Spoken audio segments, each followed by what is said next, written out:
It's finally starting to feel like spring, but is your lawn ready? A recent Natural Lawn survey reveals the ways our lawns influence neighborhood dynamics, from first impressions to even real estate decisions. So joining us now is Theresa Smith from NaturaLawn of America to share some tips on how to improve your lawn and your neighborhood reputation this year. Welcome, great to see you. Thank you. Thank you very much for having me. Of course. Yeah, this is a hot topic. It's spring and everyone's getting out there. And I know you just had a survey where 5 out of 6 homeowners, they view their lawn as an extension of themselves. Yes. Tell us more about that. Yeah, so really the fact of the matter is people want to be thought of positively, whether that's by their neighbors or the friends and family that they have coming over. So if you think about the term curb appeal, it exists for a reason. So that's the first impression you're going to be giving people. And in the survey, we found that 60% of people, homeowners, who saw a well-kept lawn thought, okay, that signals to me that these people take pride in what they're doing. Conversely, we had the group of millennials actually kind of judging a book by its cover, and 40% of millennials, if they see a poorly kept lawn, they make the assumption that not only is the lawn not in good shape, but that the inside of your house is messy as well. So like it or not. Yeah, wow. Okay, we're judgy America, but hey, it's real, it's psychology. It's just really what happens. It kind of sounds like a little keeping up with the Jonesy when we're looking and judging. Does this create a sort of friendly neighborhood competition? Yes, it definitely does.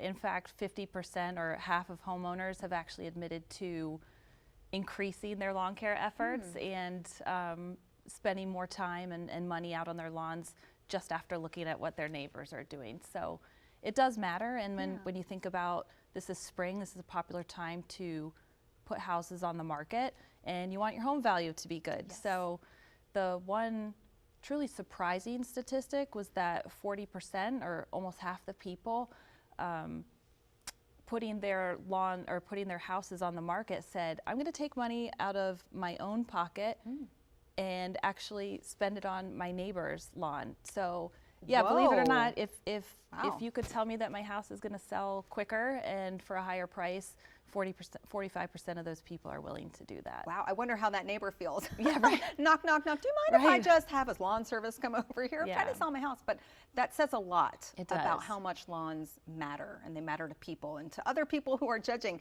So if you do want to have that best lawn on the block, what should we be doing? I'm glad you asked, because the first most important step anybody could take, whether they're using a lawn care program themselves or with a partner, is get a soil test. And that basically is going to be your roadmap on how to get your lawn from here to here. It tells you what's available or lacking in the soil, so you know what to do. Okay. And then after the soil test, you know, you're going to want to feed it. It's been hibernating over the winter, it's hungry, but what you put into it matters. So we use organic-based fertilizers, and that's the same as eating a healthy diet, 3 meals a day. So you want to not give it junk food. Sure, that makes sense. Yeah, and then the third thing right now, because of the time of year we're in, is to put down a pre-emergent, and that basically will just stop crabgrass weeds from germinating. So there's a tight window right now, but so we're in that window. We are. So if you're watching, what about aeration? Yeah, you know, a lot of lawn care service providers do aeration seeding. We tend to do it in the fall. That's what we recommend, because then you're not competing with those pre-emergents, which would also prevent your grass seed from germinating. And then you also don't have to worry about the heat and the stress of summer. If you do it in the fall, aerate, overseed, ideal growing conditions, and then the soil is still nice and warm. Okay, so there's a timeline. There is, want to kind of figure that out. Any last minute tips as we close here on things we can do to just improve the turf? You know, I would recommend that whatever people do, whoever they use, think about what you're putting down into the soil. So we're no strangers to being in the Chesapeake Bay watershed, and it's really important that we know what we're putting into our lawns. So choose somebody or choose products that are going to be responsible.